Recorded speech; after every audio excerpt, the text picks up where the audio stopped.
এই শোনো না, আমাদের অন্ধবিশ্বাস চ্যানেলটি যারা এখনো সাবস্ক্রাইব করেননি, প্লিজ সাবস্ক্রাইব করে দাও। আর অল্প কিছু সাবস্ক্রাইবার হলে 1 লক্ষ পরিবার হবে। সবাই প্লিজ সাবস্ক্রাইব এবং বেশি বেশি শেয়ার করে দাও প্লিজ। বড় ভাবে কোথায়? তিতিরের কাছে না। ঈশানকে ফোনে পেয়েছো? তাকালো মেজো ভাইয়ের দিকে। রাশেদ সাহেবও দুদিকে মাথা নাড়ল। পাবে কিভাবে? ফোনটা তো সুইচ অফ। রাহেলা দেওয়ানকে সিঁড়ি ভেঙে নামতে দেখা গেল। এক প্রকার ছুটে গেল রিক্তা আর রিনা দেওয়ান। তিতি ঠিক আছে? কি বললো? রাহেলা দেওয়ান হালকা হেসে আশ্বস্ত করলো বাকিদের। বুঝিয়ে বলেছি, ঈশানের কথায় কষ্ট পেয়েছে মেয়েটা, বিয়েতে আপত্তি নেই। সবাই হাফ ছেড়ে বাঁচল এক প্রকার।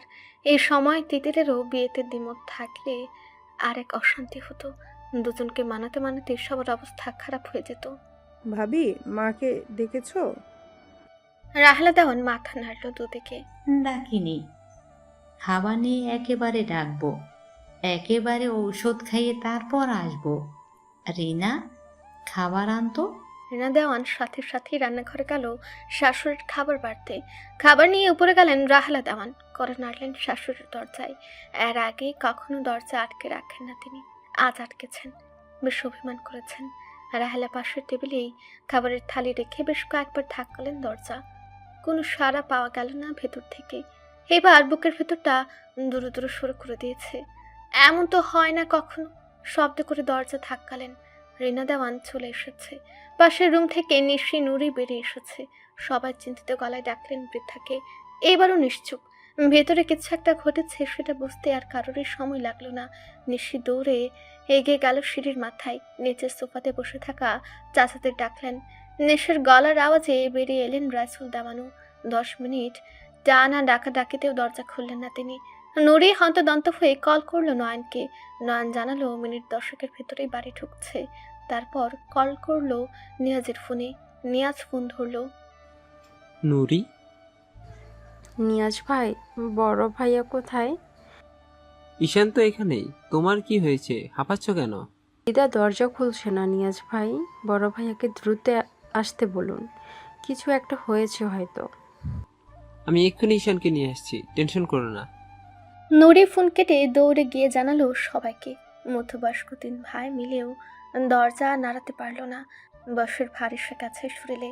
এই বয়সে কি আর এত শক্তপোক্ত দরজা ভাঙা মুখের কথা? নিয়াজের বাড়ি দেওয়ান বাড়ি থেকে হাঁটা পায়ে 30 মিনিটের রাস্তা। বাইকে আসায় 7-8 মিনিটে এসে পৌঁছলো। সদর দরজায় দেখা হয়ে গেল নয়নের সাথে। কেউ কোনো কথা বলল না। ছুটে গিয়ে ঢুকলো বাড়ির ভেতর। ঈশানের সাথে নাইম আর নিয়াজ আছে। নয়নকে সাথে নিয়ে 4 জন মিলে মিনিট 3-এর মধ্যেই ভেঙে ফেলল দরজা। চন্দ্র দেওয়ান বিছানায় কাত হয়ে পড়ে আছেন। সবাই চিৎকার করে উঠল। ঈশান নয়ন পালস চেক করলো। দ্রুত কোলে তুলে নিল ঈশান। নয়নের গাড়ি রাস্তাতেই রাখা। ধরাধরি করে এনে তোলা হলো গাড়িতে। রাহলা দেওয়ান রিক্তা দেওয়ান শাশুড়ির মাথা কোলে নিয়ে বসলেন। রিনা দেওয়ানকে রেখে যাওয়া হলো বাড়ির ছেলে মেয়েগুলোর কাছে। ঈশানের গাড়ি বেরিয়ে যেতে কর্তারা আরেকটা গাড়িতে বেরিয়ে গেল। নিয়াজ আর নাইম বাইকে। নিশি নুরি রিনা দেওয়ান কাঁদতে কাঁদতে ঢুকলো বাড়িতে। তিতিরের মাথা ব্যথায় শাওয়ার নিচ্ছিল। ঘর থেকেই বাড়ির নীরবতা খেয়াল হলো। নিচে সদর দরজার কাছে দেখতে পেল কান্নারত বোনেদের আর ছোট মামুনিকে। বুঝতে পারলো না কিছু। ছোট নিচে আসতেই তাকে জড়িয়ে কেঁদে ফেললো নিশি নুরি। জানতে পারলো নানু আপুর অসুস্থতার কথা। মাত্র 3 দিন হলো হাসপাতাল থেকে বাড়ি আনা হয়েছে। আর এই মধ্য আবার নিজেকে সামলাতে পারলো না তিতির। সব কিছুর জন্য নিজেকে দোষী মনে হচ্ছে। হাঁটু ভেঙে বসে পড়লো মেঝেতে। কাঁদতে লাগলো চিৎকার করে। চন্দ্র দেওয়ানের হার্ট অ্যাটাক হয়েছে। আইসিইউতে রয়েছেন। অপারেশন করা হচ্ছে। সবার চোখ মুখ শুকিয়ে গেছে। ঈশান থা হয়ে বসে আছে। অপরাধ বোধে মাথা শূন্য হয়ে আসছে। তার দিদার এই অবস্থার জন্য সে দায়ী, সম্পূর্ণ সে দায়ী। তখন যদি রাগের মাথায় ওভাবে কথা না বলতো, আজ হয়তো দিদার এই অবস্থা দেখতে হতো না। মাথার চুল খামচে ধরলো 2 হাতে। অসহায় লাগছে তার। নিয়াজ কাঁধে হাত রেখে বসলে পাশে। ঈশান মুখ ডলল 2 হাতে। চোখ লাল হয়ে গেছে। আমার দোষ নিয়াজ, সবটা আমার জন্য। আমি যদি তিতিরকে বিয়েতে তখন রাজি হয়ে যেতাম দিদা। তোর দোষ নেই ঈশান, আল্লাহর উপর ভরসা রাখ, ঠিক হয়ে যাবে। জানি না, আমি কিচ্ছু জানি না। অসহায় লাগছে। কখনো ক্ষমা করতে পারবো না নিজেকে দিদার কিছু হলে। কিচ্ছু হবে না দিদার। কিন্তু ঈশান, তোর তিতিরকে বিয়ে করতে অসুবিধা কেন? ওর মতো মেয়ে সত্যি পাবি না তুই।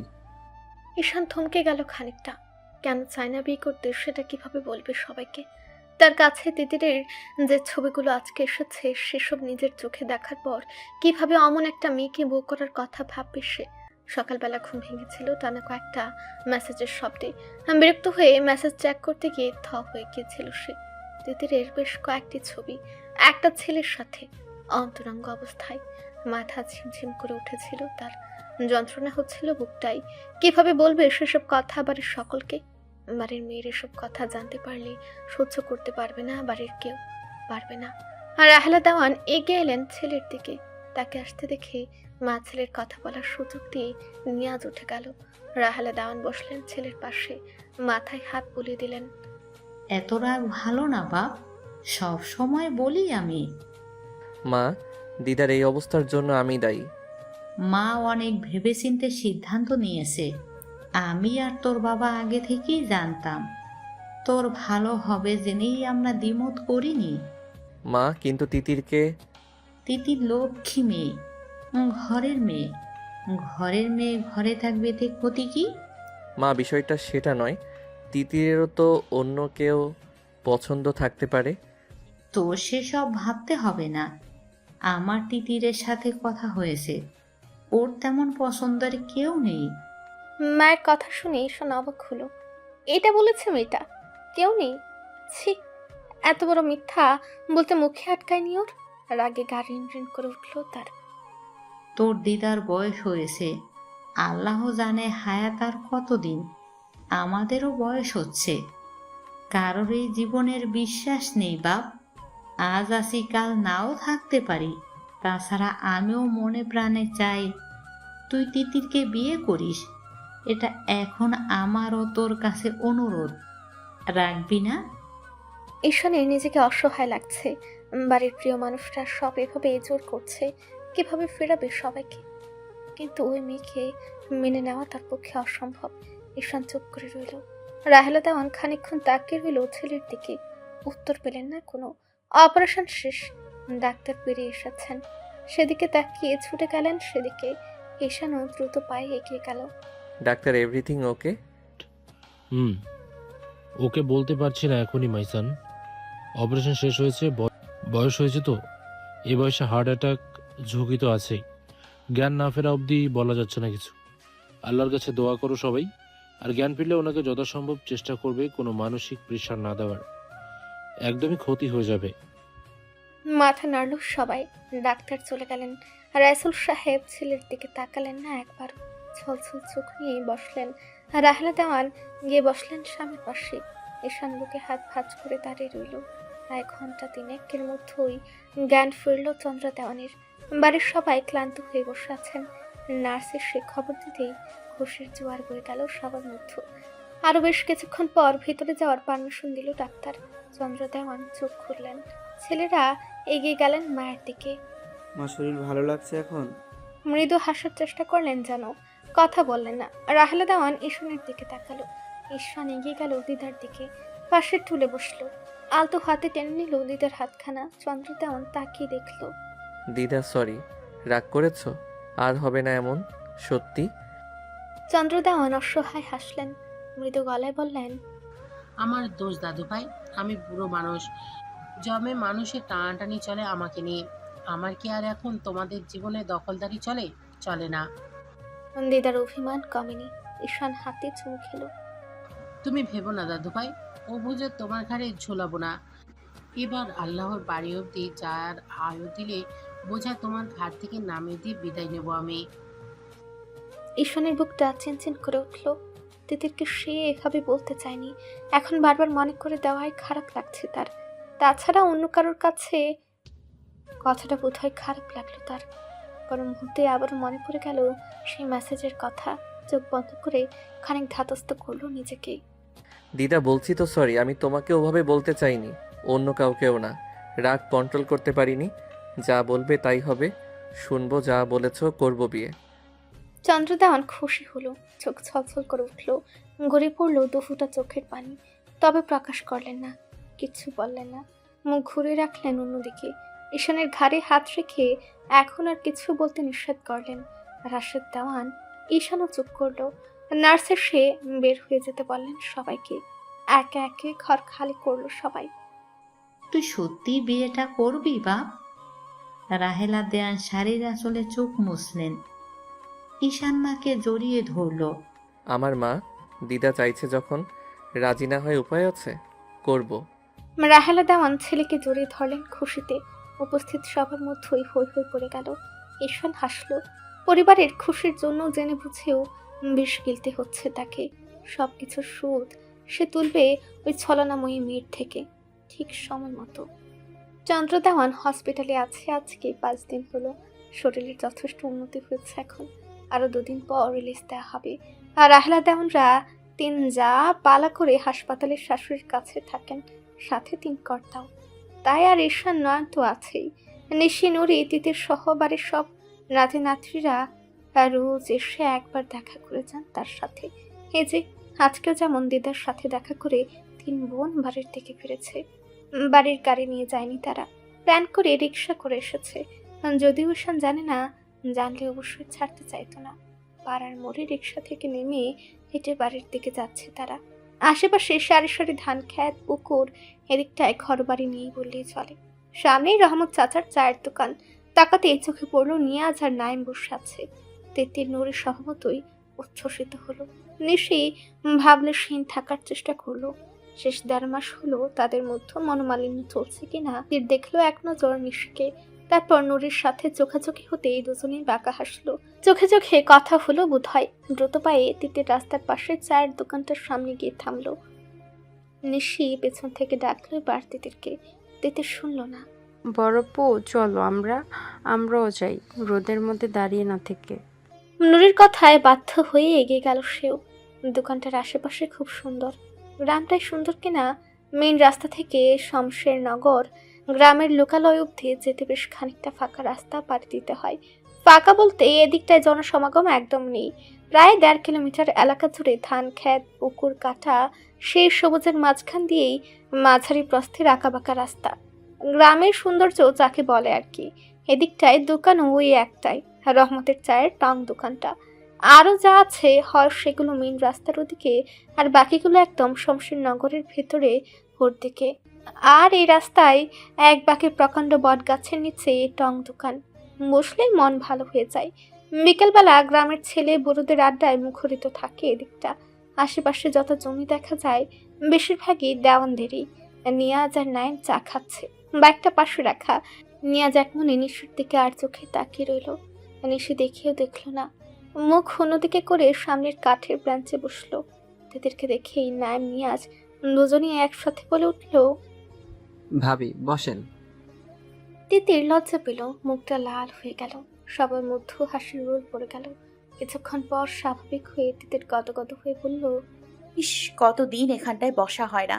আপনাদেরও তো, তাই না ভাইয়া? নিয়াজ হেসে মাথা নাড়ে। অনেক দিন। আগের মতো কেউ তো গ্রামে এখন থাকেই না, ছুটিও মেলে না।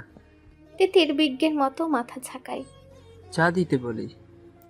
তার বলতে নিয়াজ 3টে চা অর্ডার করে। আর নুরি আর তিতির নাইমের সাথে গল্পগুজব করছে। নিয়াজ চুপচাপ দেখছে নিশিকে। নিশিও বেশ চুপচাপ। মাঝে মধ্যে তিতিরের জোড়াজুড়িতে হুহা এই অব্দি। নিয়াজ তিতিরের দিকে তাকালো। হসপিটাল থেকে আসছো নিশ্চয়ই? নুরি মাথা নাড়ল। গাড়ি কই? আনিনি আজকে। ঈশান জানে? তিতির নুরি দুজনেই দুদিকে মাথা নাড়ল। বলো কি, এমনি দেওয়ান সাহেবের মাথা গরম, তার উপর যদি জানে বোনের এভাবে যাতায়াত করছে, রেগে তো বোম হয়ে যাবে। তিতির মুখ ভ্যাংচালো। পারেই ওই এক জিনিস, রাখতে আর চেঁচাতে অসহ্য। সবাই তিতিরের বলা ভঙ্গিতে হেসে ফেলল। নিয়াজ মাথায় টোকা দিল একটা। সংসার করবে আজ বাদে কাল থেকে, অসহ্যকে সহ্য করে নিতে হবে। হিটলারটার কথা বাদ দিন ভাইয়া, মুডটাই নষ্ট হয়ে যায়। বেশ দিলাম, তা তোমাদের কি মন মেজাজ খারাপ? নিয়াজ কথাটা নিশির দিকে তাকিয়ে বলল। বাকিদেরও বুঝতে অসুবিধা হলো না, নিশ্চয় ভুলেও তাকাচ্ছে না তার দিকে। তিতির নুরি বাঁকা হাসলো। না তো ভাইয়া, হ্যাঁ আমার আর ছোটপুর মন তো ভালো, বড়পুর মনও ভালোই ছিল, এখন আছে কিনা জানি না। নিশি কপট চোখ গরম করে তাকালো। তিতির ভয় পেল না, বরং আরও মজা পেল। নিয়াজ ইশারা করতে তিতির আর নুরি উঠে এসে অন্যদিকটার বেঞ্চে বসলো। নিয়াজ গিয়ে নিশুর পাশে বসলো। নিশু দেখেও দেখলো না, আপন মনে সে চায়ে চমক দিতে ব্যস্ত। বেশ খানিকটা ঘেসে বসলে নিশি পাশে সরে গেল সাথে সাথেই। নিয়াজ আওয়াজ নামিয়ে ধীর গলায় বলল, ম্যাডাম কি বেশি রেগে? নিশি জবাব দিল না। নিয়াজ মনে মনে হাসলো, আবারও বলল, প্রচন্ড মাথা ব্যথা বুঝলে, রোজ রাতে কয়দিন হলো জ্বরও আসে, খেতে পারি না ঠিক মতো। নিশি ফট করে পাশ ফিরে তাকালো। নিয়াজের চোখ মুখ সত্যি লাল হয়ে আছে, কেমন একটা শুকনো লাগছে। এই তো কমেছে, বাকিটুকু একজনের কণ্ঠ শুনলে কমতো। নিশি ভ্রুকুচকে চোখ সরে নিল। শুধু অযথা বাহানা, ব্যস্ততা দেখানোর বেলায় শুলো আনা। আবার আসে আহ্লাদ দেখাতে, ইচ্ছে তো করছে গরম চাটা গায়ে ঢেলে দিতে। অসভ্য ছেলে। এই যে যেমন গত মাসে দিনের মধ্যে যতবার কল করতো ততবার নানা অজুহাতে তার রেডি থাকতো। এমনকি তাদের অ্যানিভার্সারির কথাও মালুম ভুলে বসেছিল। মানে হয় কোনো তার মধ্যে কল করবে কখন, যখন তার ঘুমের সময় অথবা বাড়ির কেউ পাশে থাকে, তখন কলের উপর কল। এর চেয়ে ভালো কথা বলারই দরকার নেই। ম্যাডাম ওরা বসুক, চলুন বাইকে একটু ঘুরিয়ে নিয়ে আসি। দরকার নেই। এই তো আরো অনেকটা মাথা ব্যথা কমলো। বলে নিয়াজ হেসে ফেললো। নিশি বিরক্ত চোখে তাকালো, খালি উল্টোপাল্টা কথা। বড় পু, যাও না প্লিজ, এমন সুযোগ পাবে না। তোমার ভাই হসপিটালে, ধরা পড়ার চান্স নেই। আমরা বসি, নাইম ভাইয়ের সাথে গল্প করি, তাই না ভাইয়া? নাইম সায় দিল সাথে সাথে। নেশির মধ্যে ভাবান্তর দেখা গেল না, ঠায় বসে রইল। নিয়াজ বুঝলো রাগের মাত্রা আকাশ ছোঁয়া। হওয়ারই কথা, গত মাসে নাক অব্দি ডুবেছিল অফিসের কাজে। বাড়িতে আসবে ঈদের ছুটিতে, তাই আরও ব্যস্ততা ছিল। তারপর মরার উপর খাড়ার ঘা হিসেবে সে মাসেই তাদের অ্যানিভার্সারি। মনে ছিল বই কি, সেদিন তার পরপর 4টা মিটিং ছিল। মেসেজ করেছিল ম্যাডামকে, কল করে ঘন্টাখানেক গল্প করার সময় পায়নি আর কি। তাতে ম্যাডাম রেগে অস্থির। সারা মাস ছাড় দিলেও সেদিনের রাগ তার কমল না। উল্টো সম্পর্কের প্রথম দিন থেকে শেষ দিন অবধি যত ভুল করেছে সে সেগুলোর লিস্ট ধরে দিল। রাতে কত কল করলো আর মহারানী কল ধরল না, তাই তো আরো বাধ্য হয়ে আগে আগে ছুটি নিয়ে চলে এসেছে। কি লাভ হলো তাতে? বাড়ি এসেছে 15 দিন, একদিনও তার দেখার সাক্ষাৎ পাওয়া যায়নি, ধরাই দেয় না। ওদিকটায় বসা তিতিরা 3 জন আর চোখে দেখছে প্রেমিক যুগলের মান অভিমান পর্ব। মুচকি মুচকি হাসছে তারা। নিয়াজ উপায় না পেয়ে আলগুছে পকেট থেকে সিগারেট বের করলো। এটা মুখ্য ঔষধ। নিশি সিগারেট খাওয়া একেবারে সহ্য করতে পারে না। উঠে গিয়ে আগুন ধরালো দোকান থেকে। নিশির পাশে এসে বসতেই সিগারেটের গন্ধে চোখ মুখ কুচকে তপ্ত চোখে তাকালো নিয়াজের দিকে। নিয়াজ এবার তাকালো না, মন দিয়ে সিগারেট টানছে। সর্বনাশ, বেটা এবার গেছে। নামের কথার সম্মতি জানিয়ে হতাশ ভঙ্গিতে উপর নিচ মাথা নাড়ল তিথির আর নুরি। তাদের বলা শেষ হতে দেরি, তবে নিশির কাজ করতে দেরি নেই। ফট করে নিয়াজ বুঝে ওঠার আগেই আধা কাপ গরম চা নিশি ঢেলে দিল নিয়াজের পায়ের উপর। ফলস্বরূপ নিয়াজের অফ হোয়াইট কালার প্যান্টের সাথে সাথেই দাগ হয়ে গেল। উট করে সবাই হতচকিত হয়ে গেছে। তিতির 2 হাতে মুখ চেপে ধরেছে। নাইম ফিক করে হেসে ফেলল। নিয়াজ মৃদু আর্তনাদ করে উঠে দাঁড়িয়েছে। অসহায় দৃষ্টিতে দেখল নিশিকে, যেন কিছুই করেনি মেয়েটা। হাতের ওটা ফেলো। এটা তো বললেই হতো, গরম চা ছুড়তে হবে, আর একটু ওপর নিচ হলে তো আমার ভবিষ্যতে পুরোপুরি যেত। সিগারেট না ফেলে পুড়িয়ে ফেলবো। নিয়াজ হাতের সিগারেটটা ছুঁড়ে ফেললো। মিটিমিটি হেসে একদম গা ঘেঁষে বসলো নিশির কানের কাছে ঠোঁট নিয়ে ধীর গলায় বলল, লস্কার আপনারই তো। নিশি তার সজোরে কিল বসালো নিয়াজের পায়ের উড়ুতে। অসভ্য নির্লজ্জ, আমি ভাইয়াকে বলে দেব আপনি আমাকে বিরক্ত করেন। নিয়াজের ছোয়াল ছুলে পড়ল। এই মেয়ে বলে কি? এতদিনে বলো কি আমি বিরক্ত করি? হ্যাঁ করেনি তো। নিয়াজ হতাশ চোখে তিতিরদের দিকে তাকালো। ওরা হেসে গড়িয়ে পড়ছে। হাসো হাসো, হাসবেই তো। অত্যাচারিতদের নিয়ে সবাই মজা নেয়। এই যে তোমাদের বড় বোন যে কথাটা বললে এখন, এটা যদি তোমার হবুপতি দেবতার কানে যায় না, আমাকে ওই শমশেরনগর জংশন ডাউন ট্রেনের নিচে ফেলে মারবে। তিতির হেসে কুল পাচ্ছে না, চোখ দিয়ে পানি গড়িয়ে পড়ছে এক একজনের। কোনো মতে হাসি থামিয়ে বলল, বিরক্ত যখন করছেন, ওটা তো আপনার প্রাপ্ত হবু মৃত দুলাভাই। নিয়াজ কপাল চাপড়ালো। শালিকাগুলো বোনের পক্ষে, কি আর বলবে এখন। তোমার এই বোন নিয়াজ ভাই করে হেদিয়ে মরতো জানো, চিঠি লিখতো। তখন ওর বয়স কত জানো? সবে 15। তোমাদের বাড়ি যেতে ভয় পেতাম আমি ওর জন্য। ঈশানটা একবার জানলে আমাকে। হাত দিয়ে গলায় পোঁছ দেওয়ার ভঙ্গি করলো নিয়াজ। প্রথমে ভাবতাম ছোট মানুষ, না বুঝে। পরে দেখলাম মেয়ে মহাপাক না, পিছুই ছাড়ে না। আর কি, পেশে গেলাম আমিও। নিশিতা মুখ বাঁকালো। মোটেই না, এগুলো আপনিই করতেন। নিয়াজ সহ সবাই উচ্চস্বরে হেসে ফেলল। নিয়াজ আলতো হাতে পেছন দিয়ে জড়িয়ে ধরলো নিশির বাহু। নিশি ছাড়াতে চাইলেও নিয়াজ ছাড়লো না। সরি আমার ময়নার মা, আর কখনো ব্যস্ততা দেখাবো না। তুমি বলো তো, চাকরি ছেড়ে এসে জমিতে হাল বই, ধানের জমিতে চাষবাসে মন দিব, পুরো দস্তুর কৃষক হব, তোমার চোখের সামনে থাকবো, লুঙ্গি পরে মাথায় গামছা বেঁধে জমিতে কাজ করব, তুমি দুপুরবেলা খাবার আনবে, শাড়ির আঁচলে ঘাম মুছে বাতাস করবে, আমি এই বটতলায় পাটি পেরে খাবার খাবো। কৃষক কৃষির সুখের সংসার, 2-4টা ছেলে পুলে হবে, 2-1 বছর ঘুরলে চলবে, রাজি। নিশিতা এবার হেসে ফেলল, আবার থাপ্পড় দিল নিয়াজের উরুতে। রাগ ভেঙেছে বুঝতে পেরে হেসে কাছে টেনে টুপ করে চুমু খেলো নিশির মাথায়। ও আমরা কিছু দেখিনি। তিতির, নায়েম, নুরি তিনজনই চিৎকার করে চোখ চেপে ধরেছে। রাস্তার ধারে বসে কি ধরনের অসভ্যতামি, চলো বাড়ি যাব। রাস্তায় ভর দুপুরে মানুষ আছে নাকি? কে দেখবে? আর দেখলে দেখুক, আমি কি দেওয়ানদের ভয় পাই নাকি? ঈশানকে বলবো তোর বোনটা না দিলে তোদের দেওয়ান বাড়ির খেতায় আগুন।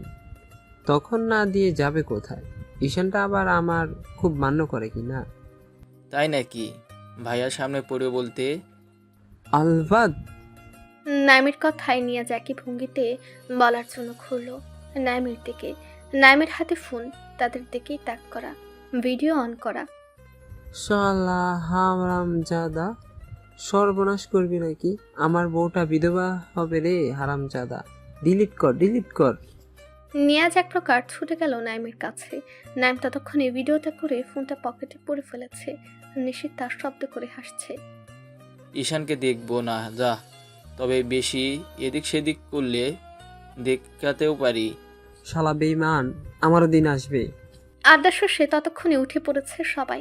নিয়াজের দিকে তাকিয়ে বলল, এখন উঠি, তোমরা হসপিটালে যাবে তো? নিয়াজ মাথা ঝাঁকালো।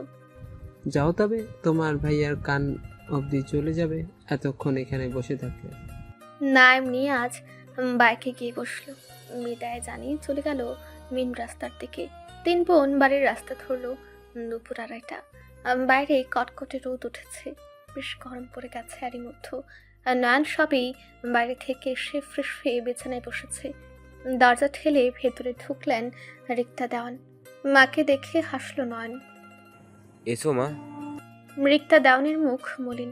ছেলের হাত থেকে তোয়ালেটা নিজের হাতে নিল, আলতো হাতে মুছে দিল ভেজা চুল। তোর দিদা আর ঈশান এ কি নিয়ে ঝামেলা হয়েছিল জানিস? নয়ন আগ্রহ মুখে তাকালো। না, ওটাও তো জিজ্ঞেস করলাম সেদিন তোমাকে, তখন বললে পরে বলবে। রিক্তা দেওয়ান ছেলের মুখ পানে তাকিয়ে রইলেন। কি করে বলবেন তিনি? ছেলে শুনে না জানি কি করে আবার। নরম গলায় বললেন, ঈশান এর বিয়ে দিতে চায়, তোর দিদা আজই হয়তো ডেট ফিক্সড করবেন। এ সপ্তাহেই ঘরোয়াভাবে বিয়েটা হবে। নয়নের চোখ খুশিতে চকচক করে উঠল। বলো কি? জানিই তো না, এইটাই ভাইয়া তো রিয়াক্ট করেছে। রিক্তা মাথা দোলায়।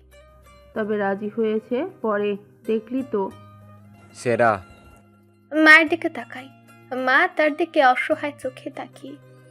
মেয়েকে জানতে চাইবি না?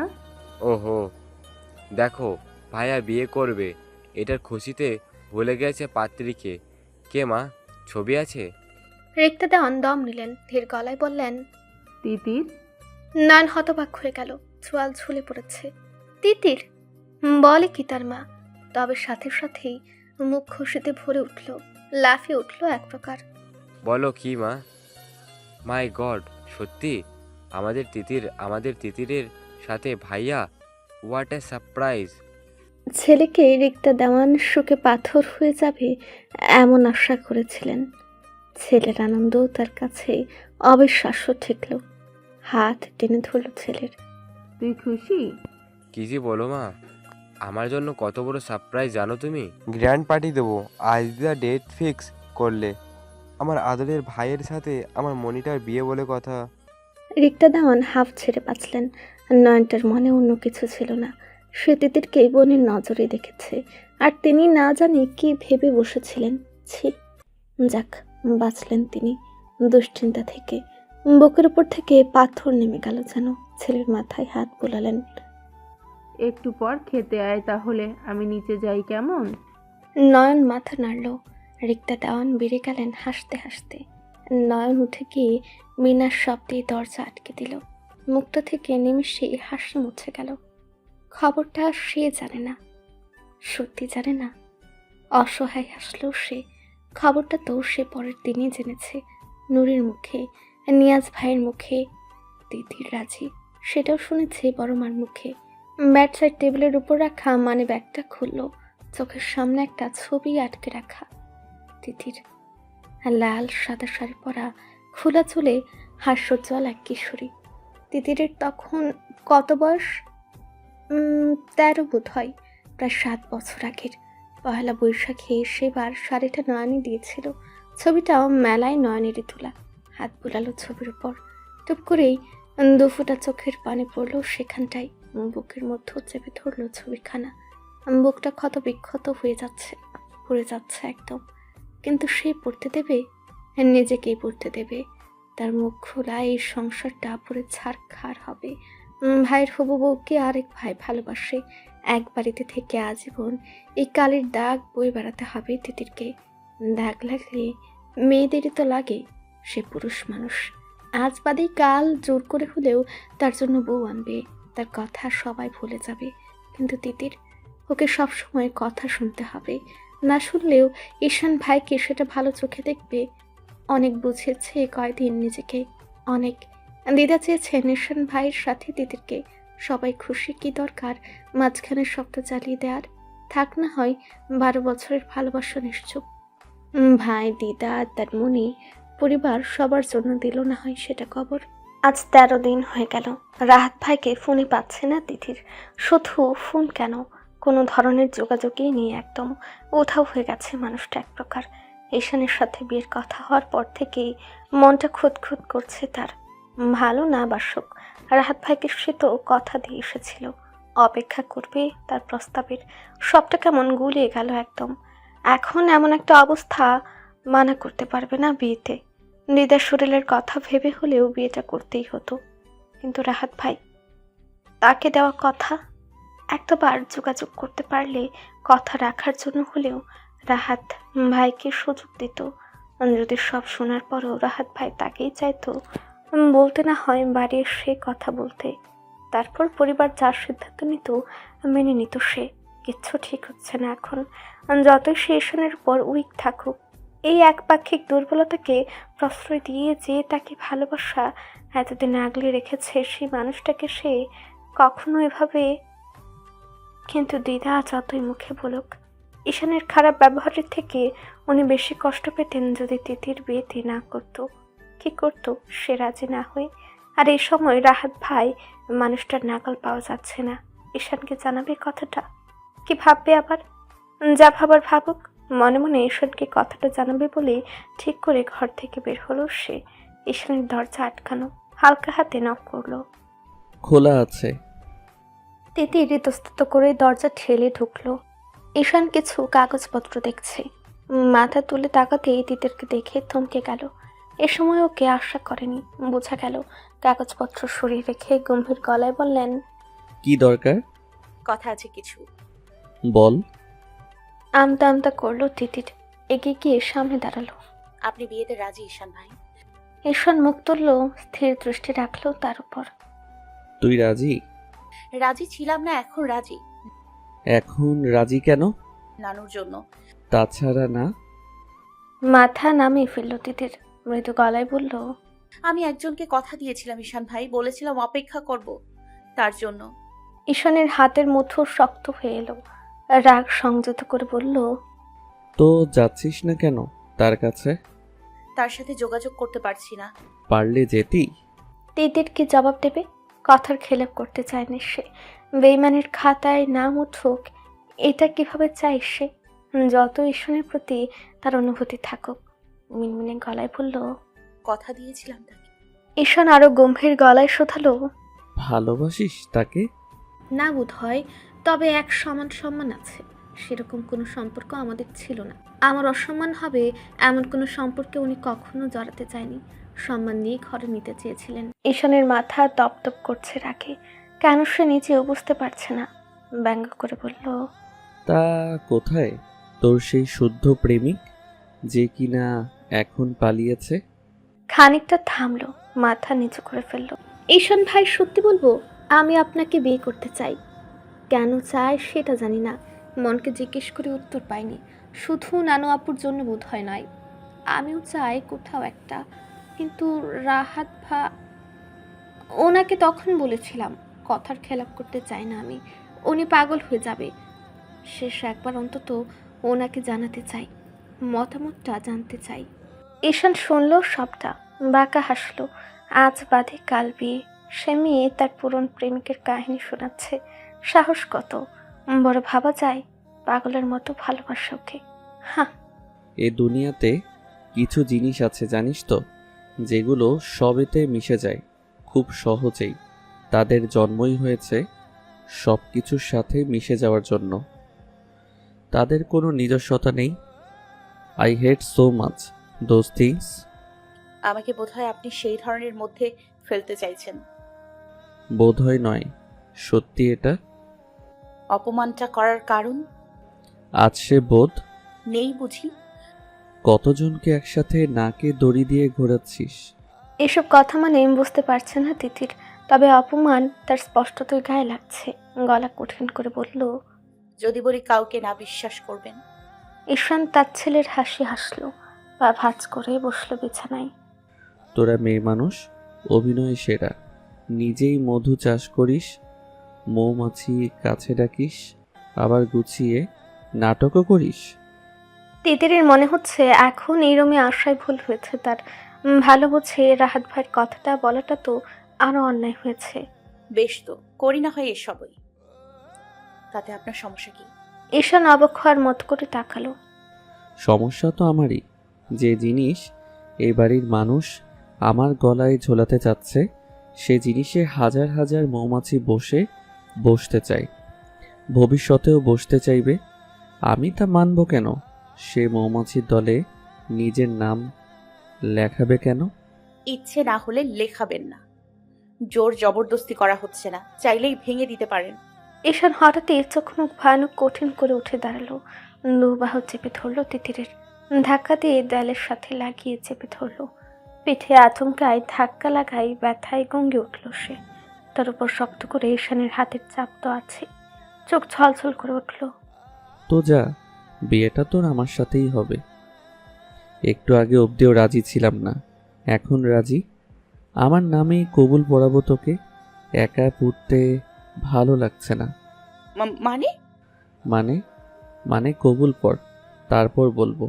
ঈশান আরশাদ দেওয়ানের সামনে অন্য পুরুষের দাবি জানানোর উপহার আছে তোর জন্য। একরকম ধাক্কা দিয়ে সরে দিল তিতির ঈশানকে। ছুটে বেড়ে গেল ঘর থেকে। ঈশান চোখ মুখ শক্ত কঠিন করে তাকিয়ে রইল সেদিকে। চন্দ্রদাওয়ানকে বাড়ি নিয়ে আসা হয়েছে আজকে বিকেলের দিকে। 7 দিন পর বাড়ি ফিরলেন তিনি। বাড়িতে সাজ রব, শান্তি ফিরেছে যেন বাড়িতে। গিন্নিরা রান্নাঘরে ব্যস্ত সময় পার করছেন। রাতে আজ অনেক দিন পর সবাই একসাথে খাওয়া দাওয়া করবেন। বাড়ির নাতি নাতনিরা সবাই চন্দ্র দেওয়ানের ঘরে, ঈশান আর নয়ন বাদে। নয়ন ঘরে, ঈশান ফিরেনি বোধ হয়। আর রাত 9:30 খাবার খেয়ে আবারও সেদিনকার মতো বৃদ্ধার ঘরে ছোটখাটো আলোচনা সভা বসেছে। যা বলার চন্দ্র দেওয়ানি বলবেন যদিও। বিয়ের ডেট নিয়ে কিছুক্ষণের মধ্যেই নয়ন ঈশান এসেও ঢুকলো। নয়ন হাস্যোজ্জ্বলভাবে বসলো বোনদের সাথে। ঈশান ঘরে ঢোকার সময় চোখাচোখি হলো তিতিরের সাথে। চোখ সরিয়ে নিয়ে এগিয়ে গিয়ে বসলো বিছানার পাশে। দাদুভাই এসেছো? ঈশান হেসে হাত ধরলো। এখন শরীর কেমন লাগছে? ভালো দাদুভাই। বলো। আমি তোমাকে জোর করেছি? তুমি চাইলে এখনো না করতে পারো। আমি নিজেকে বুঝিয়েছি কোনো জোর আমি করব না। এবার রাগ করে বলছি না। ঈশান দুদিকে মাথা নাড়ল, নরম গলায় বলল, জোর নয়, আমি রাজি। সেদিন হুট করে ওভাবে শুনে রেগে গেছিলাম, আমার অমত নেই।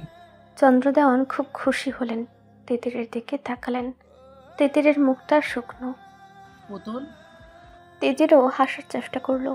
আমি তো আগেই বলেছি নানুপু, তোমার কথাই শেষ কথা আমার জন্য। বৃদ্ধার মুখে সন্তুষ্টতা ফুটল। বেশ, তাহলে আমার কথাটা বলি। পুতুল এখন ছোট, দেরি আমি করতে চাই না।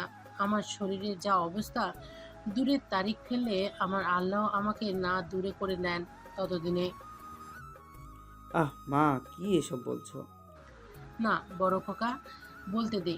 আজকে বুধবার, আমি পরশুদিনই ওদের বিয়েটা সেরে ফেলতে চাই। সবাই চমকে তাকালো একে অপরের দিকে। কিন্তু মা, একদিন কি হবে? কত আয়োজনের ব্যাপার। সেটা ভেবেছিলাম বড় খোকা, কিন্তু এক ঝলক তাকালো তিতির আর ঈশানের দিকে। ওরা যতই বলুক, বিয়েটা হুটো করেই হচ্ছে। আমি চাই ঘরোয়াভাবে বিয়েটা হোক।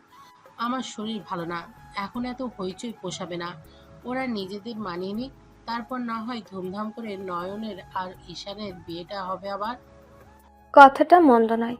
সবারই মন মতো হলো। কাল বাদে পরশু শুক্রবার বিয়ের ডেট ফিক্সড করা হলো। ঘরোয়াভাবে হলেও ঘরের আয়োজন তো আছেই। বাড়ির শুদ্ধ সবার ব্যস্ততা শুরু হয়ে গেল এক প্রকার। আত্মীয় স্বজন দূরের সেরকম কাউকে ডাকা হবে না।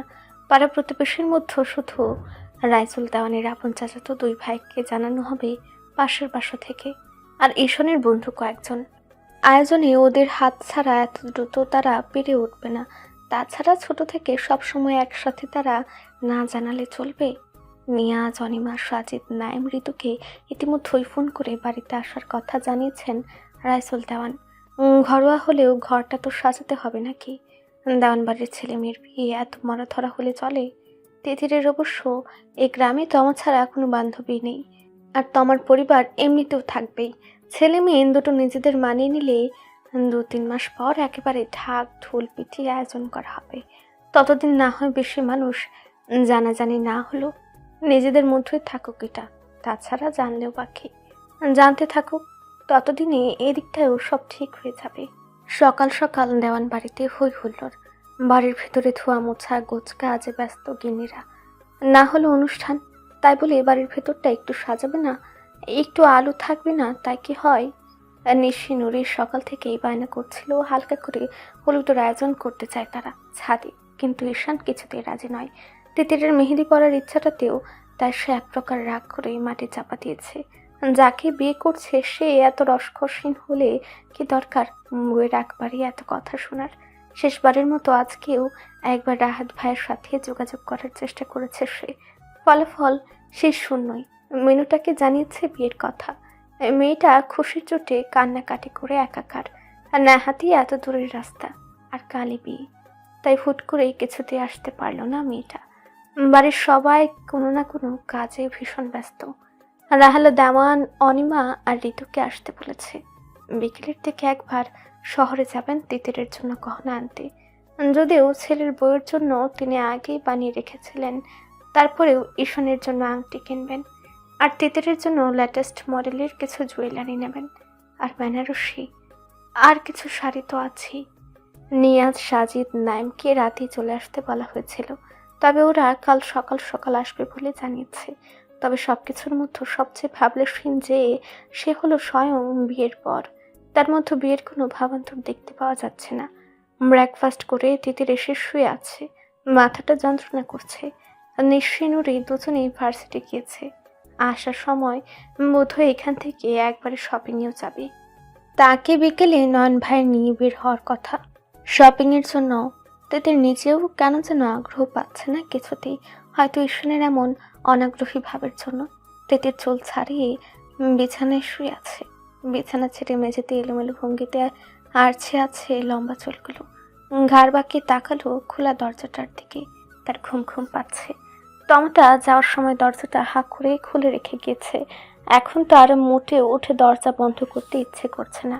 আলসেমি ভঙ্গিতে উপর হয়ে শুলো, দু হাত ভাঁজ করে থতনি থেকে তাকালো বারান্দার দিকে। খাঁচায় তার পাখিটাও উদাস হয়ে বসে আছে। আজকে কেমন একটা ঘুমিয়ে আছে, মোটে থরথর করছে না। তার বোধ হয় তিতিরের মতো মনটা খারাপ। পাল্টে যাবে তার পরিচয় রেহনুমা হেলাল তিতির থেকে রেহনুমা আরশাদ তিতির। বাবার পরিচয় থেকে স্বামীর শব্দটা মাথায় আসতেই ধকধক করে উঠল বুকের ভেতরটা। কখনো কি সে ভেবেছিল এমন হুট করেই জীবনের গতি পরিবর্তন হয়ে যাবে? তার ঈশান ভাই তার স্বামী হবে কল্পনায়ও এনেছিল সে? না, কখনোই আনেনি। কালকের পর থেকে বড় মামুনি আর তার শাশুড়ি, বড় মামার শ্বশুর, সম্পর্কগুলো অন্যরকম লাগবে না? সোজা হয়ে শুয়ে কোলবালিশটা বুকে জড়িয়ে ধরল সে। আজ মা বাবার কথা মনে পড়ছে খুব। দারুণ কান্না পাচ্ছে তার। গায়ে পারফিউমটা মেখে হাতে ঘড়িটা পরে নিল ঈশান। মানিব্যাগটা গুজলো পকেটে। ফ্রিজিংয়ের সামনে দাঁড়িয়ে চুলে জালটা লাগিয়ে দু হাতে চুল সেট করে নিল। গায়ে সফেদ শার্ট আর কালো প্যান্ট।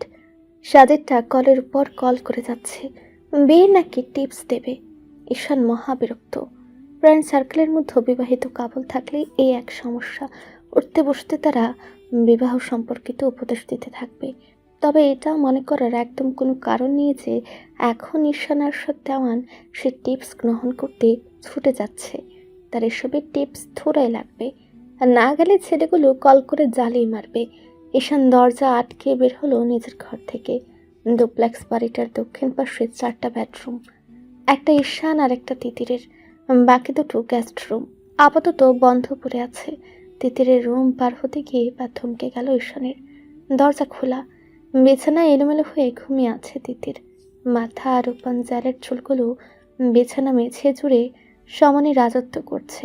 পরনের শর্ট টপস আর প্লাজো দুটোই বিপজ্জনকভাবে উপরে উঠে আছে। ঈশান বিরক্ত হলো।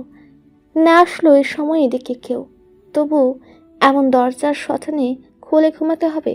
মেয়েটার আক্কেল কবে হবে? নয়নটা 100 বার তিতিরের খোঁজ করে। ঘরে এসে এমন অবস্থায় দেখলে নিশ্চিত সুন্দর করে ঢেকে দিয়ে যাবে, সেদিন যেমনটা দেখেছিল। সে তিতিরের বিষয়ে খুব সাবলীল। বিষয়টা আজকাল ঈশানের পছন্দ হচ্ছে না, একদমই না। মানুক আর না মানুক, আজ বাদে কাল তিতির তার বউ হবে। সে হিসেবে নয়ন তার দেবর, ভাই তো আগে থেকেই। তার উপর নয়নের চোখে তিতিরের জন্য অন্যরকম অনুভূতির দেখা ঈশান টের পেয়েছে। সে নিজেও পুরুষ মানুষ, অন্য একটা পুরুষের দৃষ্টিতে কি আছে সে বুঝবে না। ঈশান চোখ মুখ শক্ত করে ধীর পায়ে ভেতরে ঢুকলো। ওড়নাটা পাশে রাখা, ফ্যান চলছে, বারান্দার দরজা খোলা। হু হু করে ঠান্ডা বাতাস আসছে বাইরে থেকে। ফ্যানটা ফুল স্পিডে দেয়া, ঠান্ডা লাগছে তিতিরের, বোঝা যাচ্ছে। ঈশান তাকিয়ে রইল মুখের দিকে। চোখ মুখ কেমন একটা কুচকাচ্ছে ঘুমের ঘোরে। স্বপ্ন দেখছে কিছু একটা, ঠোঁট নাড়ছে, কথা বলতে চাচ্ছে। সামনের ছোট চুলগুলো মুখ ছেয়ে যাচ্ছে বারবার। ঈশান গায়ের চাদরটা টেনে দিল, এগিয়ে গিয়ে ফ্যান অফ করলো। বারান্দার ঠাইটা খানিক টেনে দিল, তবে মুখের ভাবভঙ্গি পরিবর্তন হলো না তিতিরের। হঠাৎ চোখের কানিশ পেয়ে 2 ফোঁটা পানি ঘুরে পড়তে দেখা গেল। ঘুমের মধ্যেই ঠোঁট উল্টাচ্ছে, চোখের পাতা ক্রমাগত নড়ছে। ঈশান কপাল কুঁচকে তাকিয়ে রইল। এবার ফুপিয়ে কেঁদে উঠল মেয়েটা। ঈশান হতচকিত হলো, হাত এদিক ওদিক করছে, কিছু একটা খুঁজছে হয়তো। ফুপানো থামছে না। ঈশান কি করবে বুঝতে পারল না। ডাকবে কি? না থাক, তবে সে চিন্তা বেশিক্ষণ ধরে রাখতে পারল না। তিতিরের কান্না থামছে না। খানিকটা ইতস্তত আলতো হাতেই ধাক্কা দিল। কারো উপস্থিতি পেয়ে ঘুমের ঘুরেই বোধ হয় খানিক স্বস্তি পেল সে। ভয়ের কিছু স্বপ্ন দেখছিল হয়তো। মুখটা হাসি হাসি হয়ে গেল। পাশে পাওয়ায় ভয় কেটে গেছে হয়তো। ঈশানের হাতটা শক্ত করে চেপে ধরতে চাইল, তবে ঈশান সরিয়ে নিল। ঘুমের ঘুরে শব্দ করে উঠল হাতটা না পাওয়ায়। আবেদনময় শোনাচ্ছে সে কণ্ঠস্বর। ঈশানের বুকটা ধক ধক করে উঠেছে। আর দাঁড়াল না সেইখানে, দরজা ভেজিয়ে চলে গেল সেখান থেকে। ঈশান ব্যাক সাইড করে এসে বসলো ক্যাফেতে। সাজে তার নাইমও বসে আছে। জানালে নিয়াজ কিছুক্ষণের মধ্যেই চলে আসবে। অনিমা আর ঋতুকে না দেখে দুই ভ্রু তুলে প্রশ্ন করল সাজিদকে। অনি আর ঋতু কই? সাজিদ উদাস হয়ে কফিতে চুমুক দিচ্ছিল। নিয়াজ ঢুকলো ক্যাফেতে, সাথে সাথে অনিমা আর ঋতু। ঈশানকে দেখে চুপসে গেল তাদের মুখটা, তবে যথাসম্ভব স্বাভাবিক করে এসে বসলো পরপর চেয়ারে। ওড়নায় মুখের ঘাম মুছল অনিমা। কোথায় গিয়েছিলি? এত ঘেমেছিস? অনিমা পানির গ্লাস হাতে তুলে নিল, এক ঢুক খেলো, ধীর গলায় বলল, শহরে। 3 জনই? অনিমা মাথা ঝাঁকালো। প্রায় সাথে সাথে ফোন বেজে উঠল ঈশানের। ঈশান পকেট থেকে ফোন বের করে চোখ মুখ কুঁচকে ফেলল। রুষার কল। অনিমারা সবাই তাকিয়েছিল। ঈশান ফোন কাত করে দেখালো। মুহূর্তের মধ্যে একে অপরকে পরখ করলো সবাই, যেন জানতো এটাই হবে। ফোনটা না ধরলে হয় না? হৃদয়ের কথায় তাকালো ঈশান। কেন? কাল তোর বিয়ে ঈশান, আর প্রাক্তনের সাথে কথা বলার মানে হয়? ঈশান অবাক হলো। ও আমার প্রাক্তন, কম বন্ধু বেশি। তোরা সেটা জানিস? ঈশান ফোনটা ধরলো, মুহূর্তে এই মুখের ভঙ্গি পরিবর্তন হলো তার। ফোন রেখে কড়া চোখে তাকালো সবার দিকে। রুষার অ্যাক্সিডেন্ট হয়েছে, জানাসনি কেন তোরা আমাকে? নিয়াজ অনিমা কেউ কিচ্ছু বলল না। কেমন গাইস, তোরা দেখতে গেছিলি ওকে, অথচ জানাসনি কেন আমাকে? জানালে কি করতে? দেখতে যেতে কি দরকার? যাবি? কালকে বিয়েটা হয়ে যাক, তিতিরকে নিয়ে যাস। ঈশান বিরক্ত হলো নিয়াজের কথায়।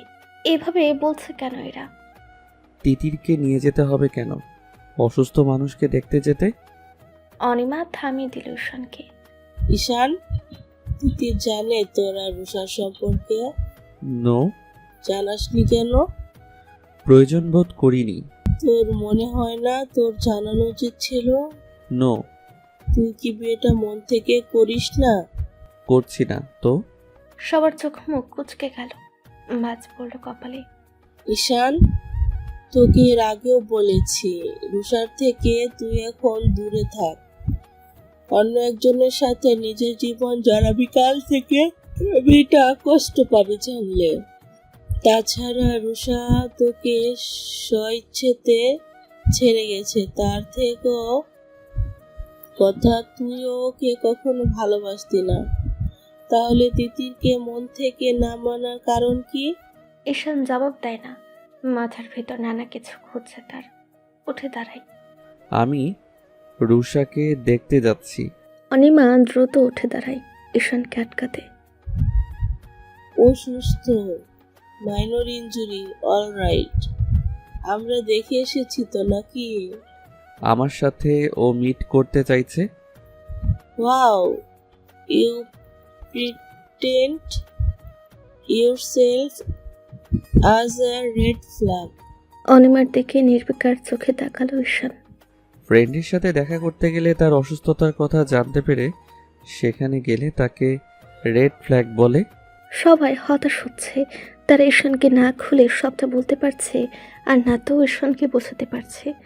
অনিমা বিরক্ত হয়ে বসে পড়ে চেয়ারে, আর আগে চোখ মুখ লাল দেখাচ্ছে। আসার সময় বারবার উষাকে বলে এসেছিল ঈশানকে যেন কোনোভাবেই আর বিরক্ত না করে, ঝামেলা না করে। মেয়েটা সেই ফোন দিয়ে নাটক শুরু করেছে। ইচ্ছে তো হচ্ছে সব সত্যি ঈশানকে বলে দিতে, কিন্তু তাতে হিতে বিপরীতে হবে। ঈশান থামে না, বেরিয়ে যায় বাইক নিয়ে। আজকে সত্যিটা বললেই হতো, বলতে দিলি না কেন? নিয়াজের কথায় অনিমা মাথা নাড়ে। ঈশানের রাগ জানিস কোন হবে মেয়েটা? এখন যদি ঝামেলা করে বিয়েটা। ঋতু মাথা নাড়ে। আমার মনে হয় ঈশান বিয়েটা ভাঙতে পারবে, দিদা দেবে না। বিয়ে না ভাঙলো, এমনি কোনো কারণে তিতিরকে নিয়ে ঈশানের সমস্যা, বিয়ে হলেও ওকে মেনে নেবে তার কি গ্যারান্টি? নাইমের কথাটা ফ্যান না, যথেষ্ট যুক্তি আছে। আজকে দেখবে রুষা কোনো ঝামেলা করে নাকি। দরকার হলে ঈশানকে সবটা জানাতে বাধ্য হবে তারা। ঘড়ির কাঁটায় রাত্রির 10:30। তিতির সহ বাড়ির সবাই সোফায় বসে আছে। কালকের জন্য নিশে, নুরি আর বাড়ির 3 গিন্নি মিলে টুকটাক শপিং করে নিয়ে এসেছে। সেগুলো খুলে দেখানো হচ্ছে। শান মিনিট 20 হলো বাড়িতে এসেছে। সে যে সকালে বেরিয়েছিল সারাদিন আর কোনো খোঁজ খবর নেই। তিতিরের জন্য লাল টুকটুকে একটা শাড়ি কেনা হয়েছে। ঈশানকে দেখানোর জন্য সবাই অপেক্ষা করছে। ঈশান সেজে উপরে গেল আর নামছেই না। রাহেলা দেওয়ান ঠেলা দিলেন তিতিরকে। ঈশানকে ডেকে আনতো মা, যা। তিতির চোখ বড় বড় করে তাকালো। আমি পারবো না, সবে বাইরে থেকে এসছেন, আমাকে ধমক দেবেন এখন ডাকাডাকি করলে? সবাই হেসে ফেললেন তিতিরের কথায়। কাল থেকে তুই ওকে ধমকাবি, আর আজ এত ভয় পেলে চলে? যা। সবার এক প্রকার জোরাজুরিতে অনিচ্ছা সত্ত্বেও উঠে গেল তিতির। সময় নিয়ে হেঁটে এসে দাঁড়ালো ঈশ্বরের রুমের সামনে। দরজায় নক করার জন্য ধাক্কা দিতে সচনে খুলে গেল দরজা। মাথা ঢুকিয়ে উকে দিল। ঘরে কাউকে দেখা যাচ্ছে না। ইতস্তত করেও ঢুকে পড়ল ঘরে। ঘরে কেউ নেই। বাথরুম থেকে পানির শব্দ পাওয়া যাচ্ছে। তার মানে বাথরুমে। কি করবে? অপেক্ষা করবে, নাকি নিচে গিয়ে বলবে অপেক্ষা করেও পায়নি? চলে যেতে উদ্যত হতেই বাথরুমের দরজা খুলে বেরিয়ে এলো ঈশান। তিতির চমকে তাকালো। সারা শরীর পানিতে চিকচিক করছে। মাথার ভেজা চুল থেকে মুক্ত দানার মতো পানির ফোঁটা টপটপ করে পড়ছে। শুধু একটা তোয়ালেই কোমল পেঁচানো। জিম করা সুঠাম পেশিবহুল শরীর দৃশ্যমান হলো তিতিরের সামনে। প্যাটের উপরের কারুকার্য ফুটে আছে। দু হাতে ফাট করে মুখ চেপে ধরল তিতির। বড় অসময়ে এসে পড়েছে সে। এম্বারেসিং ব্যাপার ঘটে শুধু তার সাথেই। ঈশান হুট করে তার ঘরে কাউকে আশা করেনি। তার ঘরে হুটহাট কারোর আসার পারমিশনও নেই। তার মধ্যে এই মেয়ে সাহস করবে এটা তো কল্পনাও করতে পারেনি। রাগে চোখে এসে দাঁড়ালো তিতিরের সামনে। চোখ বন্ধ অবস্থাতেই ঈশানের অস্তিত্ব তার একদম সামনে টের পেল তিতির। শরীর থেকে করা বডি ওয়াশ আর আফটার শেভের ঘ্রাণ ভেসে আসছে। নক না করে ঘরে ঢুকেছিস কেন? বেয়াদব, ম্যানার্স নেই। তিতির আহত হলো এমন গলায় কথা বলাই। হাত সরা মুখের উপর থেকে। আপনি জামা কাপড় পরেছেন? তুই হাত সরা। ঈশানের গমগমে গলায় ধমকে কেঁপে উঠল তিতির। কাঁপা কাঁপা হাত দুটো সরিয়ে তাকালো। ফট করে অন্যদিকে চোখ সরে নিল। জামা কাপড় পরেনি এখনো। কি সমস্যা? কাপড় পরছেন না কেন? আমার ঘর, আমি যেমন খুশি তেমন থাকবো। তোর সমস্যা কোথায়? তিতির ঘুরে দাঁড়ালো। তেরা লোকটার সাথে কথাই পারবে না সে। আপনারই ঘর, তবু পড়ুন প্লিজ। না বলে ঢুকেছিস কেন? মহা সমস্যা তো। ভেতরে আপনি থাকলে তবে তো ডাকবো। ডেকেছিলাম, আপনি ছিলেন না। বাইরে দাঁড়িয়ে থাকতি। মগের মূল্য পেয়েছেন অসহ্য। ঈশান ভ্রু কুচকে তাকিয়ে রইল। এমন চোরের মতো এদিক সেদিক চোখ ফেরাচ্ছে মেয়েটা। আপনাকে নিচে ডাকছে, আসুন। তিতির বাবারাতেই ওনায় টান পড়লো। ঈশান হ্যাচকাটা নিয়ে পিছনে নিয়ে আসলো। তিতিরের গলা শুকে এলো। ঈশান এগিয়ে গিয়ে দরজার ছিটকে নিয়ে আটকে দিল। তিতির চোখ বরাবর করে ফেললো। দরজা আটকালেন কেন? আমি বেরোবো তো, আপনি জামা কাপড় পরে আসুন। দাঁড়া এখানে, সোজা তাকা আমার দিকে। সম্ভব। সম্ভব কর, তাকা। পারবো না আমি। পারবি না কেন? নাচতে নাচতে তো বিয়ে করছিস, শরীর দেখতে বা দেখাতে সমস্যা হবে কেন? তিতিরের হাত পা কাঁপছে রীতিমতো। একই ধরনের কথাবার্তা। আমি তো ঘুমাইও এভাবেই, তখন কি করবি? তিতিরের কান্না পাচ্ছে এখন। ঈশান ওর ওড়নাটা এখনো ছাড়েনি, না হলে দিত এক ছোট। কাল থেকে আমিও এই ঘরে যখন থাকবো, জামা কাপড় পরে ঘুমাবেন দয়া করে। জামা কাপড় পরে ঘুমানোর আমার অভ্যাস নেই, তোর জন্য আমি আমার অভ্যাস পাল্টাতে পারবো না। তিতিরের মেজাজ খারাপ হলো। ঠোঁট কাটা লোক একটা। এই কি কথা? একটু তো লজ্জা করুন। এককালে তো বোন লাগতাম আমি, নাকি এখনো অব্দি বোনই, বউ হইনি। ঈশানের মধ্যে তিতিরের কথায় লজ্জার উদয় হতে দেখা গেল না যদিও, বরং আরেকটু এগিয়ে দাঁড়ালো। তিতির দুপা পিছিয়ে দাঁড়ালো। ঈশান মাথা নিচু করলো। ফিসফিসে বলে উঠল, সে পাট চুকিয়েই তো বিয়েটা করছি, অভ্যাস করে নে এভাবে দেখার। তিতি টানাটানি করলো ওনাটা ঈশানের হাত থেকে ছাড়ানোর। ঈশান ছাড়লো না। তিতির দাঁতে দাঁত চেপে ধরলো। খোদার দয়ায় তো বানিয়েছেন শরীর একখানা, ভালো কথা সেটা। তা এত দেখানোর কি আছে? শরীর বানিয়েছি, কষ্ট করে দেখাবো না? তো এক কাজ করুন, মোড়ের ধারে বিশাল একটা পোস্টার টানিয়ে দিন, দেখুক লোকে। ঈশান হাতে ওনাটা পেঁচিয়ে ফেললো বেশ খানিকটা, বাঁকা হাসলো। ভুল বলিসনি, করা যায়। দেখ তো, কোমরের তোয়ালেটা আরেকটু নিচে নামাতে হবে নাকি? দেখ দেখ।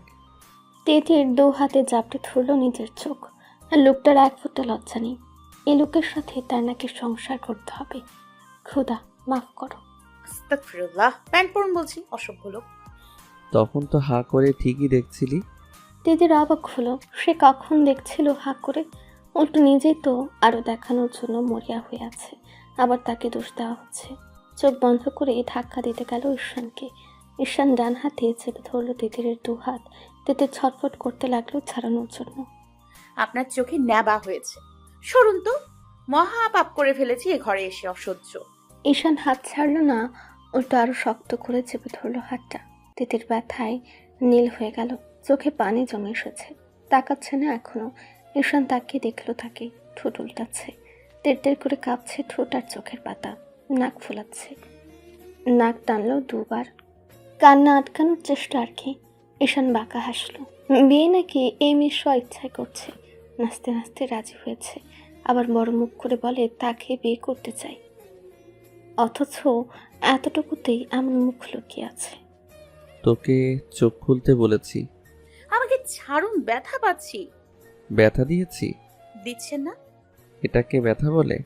আপনার মতো হাতি বুঝবে কিভাবে? ছাড়ুন, লাগছে, হাত ভেঙে যাবে। এটাকে তো ব্যথা বলে না। না বললো, তবুও ছাড়ুন। তুই চোখ না খোলা অবধি ছাড়বো না। চোখ খুলবি, আমার মাথা থেকে পা অবধি চোখ বুলাবি, তারপর ভেবে দেখবো ছাড়বো কি না। জামা কাপড় পরুন, তাকাচ্ছি। জামা কাপড় পরলে দেখবি কি? দেখতে আমি চাচ্ছি না। চাচ্ছিস না মানে? বিয়ে করছিস কেন তাহলে? কি দেখতে? আপনার ছাড়ুন, বলছি তো ব্যথা পাচ্ছি। সাউন্ড টোনটা সুন্দর, আবার করত। তিতিরের শরীর ফিরফির করে উঠল। ঈশান ঘেঁষে দাঁড়িয়ে আছে, কাঁদো কাঁদো গলায় বলল, কি সমস্যা আপনার? ছাড়ছেন না কেন আমাকে? আর নক না করে ঢুকবো না, সত্যি খুব ব্যথা লাগছে। কয়েক সেকেন্ডের মধ্যে ঈশানের ঠোঁট নিজের কানের কাছে অনুভব করলো। গরম নিঃশ্বাস ছুঁয়ে যাচ্ছে তিতিরকে, কেঁপে উঠছে শরীর, শিথিল হয়ে আসছে। ঈশান হাসকি স্বরে বলল, এর থেকেও বেশি ব্যথা বিয়েতে? বিয়ের জন্য নাচিস কেন তাহলে? কি এসব বলছে লোকটা? তিতিরের মাথা ঘোরাচ্ছে। একে তো হাতের ব্যথা, তার উপর লোকটা একেবারে গায়ের উপর এসে এভাবে কথা বলছে। করবো না বিয়ে, ছাড়ুন না ভাইয়া। কাটা ঘায়ে নুনের ছিটা লাগলো ঈশানের। হঠাৎ হাতের মোচড়টায় শব্দ করে কেঁদে ফেললো তিতির। পেছন দিকে ধাক্কা অনুভব করলো, পিছিয়ে গেল, পড়তে গিয়েও পারল না। বের হ তাড়াতাড়ি, আবার কিছু করে বসার আগে। আর এখন থেকে জামার গলা ছোট করে দিতে বলবি দর্জিকে। দরজার দিকে বাড়ানো পাটা থমকে গেল তিতিরের। আজকেও সেই জামাটা, আর আগে একদিনই জামাটার কথাই বলেছিল ঈশান। ইস, কি লজ্জা! তিতির ছট করে ঘুরে দরজার ছিটকানি খোলার জন্য হাত বাড়ালো। আরেক সমস্যা হলো, নাগাল পাচ্ছে না। দরজায় কপাল থেকে হুহ করে কেঁদে উঠল সে। কপালটাই তার খারাপ। বাড়ির মানুষ তার সাথে পুরুষ মানুষ ভেবে একটা বাঘকে বিয়ে দিচ্ছে। সে অবশ্য স্বইচ্ছায় বাঘের মুখেই পড়তে চাচ্ছে, কিন্তু হঠাৎ এমন অপ্রস্তুত অবস্থায় ফেলার মানে কি? বিয়েটা হয়নি, একটু সময় লাগবে না মানাতে? দুবার লাফালো, কিছুদিন নাগাল পেল না। ঈশান দেখছে মেয়েটার বাচ্চামো, লাফাচ্ছে দরজা খোলার জন্য। ছোটবেলায় তোর মামারা হরলিক্স খাওয়াতো দেখতাম, গ্লাসে গ্লাসে সকাল বিকাল গিলতি। যখনই সামনে পড়তি দেখতাম হাতের তালুতে নিয়ে চেটে চেটে হরলিক্স খাচ্ছিস। লাভ কি হলো তাতে? সামান্য এই দরজাটায় খুলতে পারছিস না, লস। তোর পেছনে হরলিক্সের টাকা খরচ করা লস। 1 ইঞ্চিও বারিশ নি ওতে, আর তোকে ঝুলাচ্ছে আমার গলায়। ঝুলাচ্ছে শব্দটা শুনে তো কেঁদে কেঁদে অস্থির হয়েছিলি। ভেবে দেখ, ভুল বলিনি। আমার সামনে তুই কতটুকুন। আমার গলা জড়িয়ে ধরলে, আমি সোজা হলে তুই কিন্তু ঝুলেই থাকবি। ফালতু লোক, উঠতে বসতে সব বিষয়ে তেরা আর খোঁচা মারা কথা। ছোটবেলায় গুঁড়া দুধ, হরলিক্সের গুঁড়া কে না চেটে খেয়েছে? এই লোক আবার সে কথা মনে রেখে ঘটা করে পিঞ্চ মেরে মেরে শোনাচ্ছে। অসহ্য লোক। তিতির মুখ পাকালো, দাঁতে দাঁত পিষল। হরলিক্সের ডেট এক্সপায়ার ছিল বোধহয়। তাহলে যে পরিমাণ গিলটি এতদিনে উপরে চলে যেতেই। আপনি অস্বাভাবিক লম্বা, তাই আমাকে খাটো লাগে। নিজেকে আয়নায় দেখেছিস? একটা টেরির সমান। তিতিরের ইচ্ছে হচ্ছে গলাটা টিপে ধরতে, কিন্তু দরজা এখনো খুলতে পারেনি। আর আগে কিছু করলে ঘরেই তার কবর হয়ে যাবে।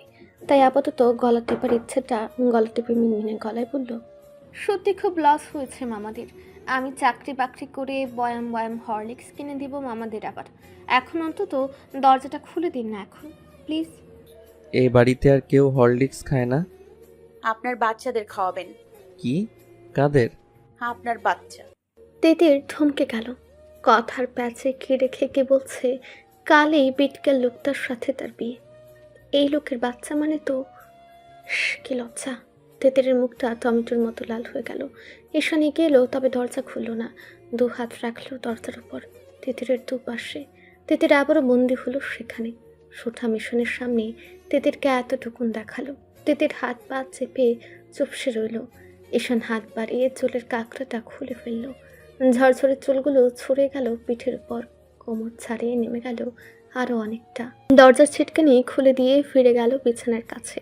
তিতির 1 সেকেন্ডে দাঁড়ালো না, আর দৌড়ে বেরিয়ে এলো। ইস, নিচে সবাই না জানি কি ভাবছে। ডাকতে সে ঘন্টা খানিক নিখোঁজ।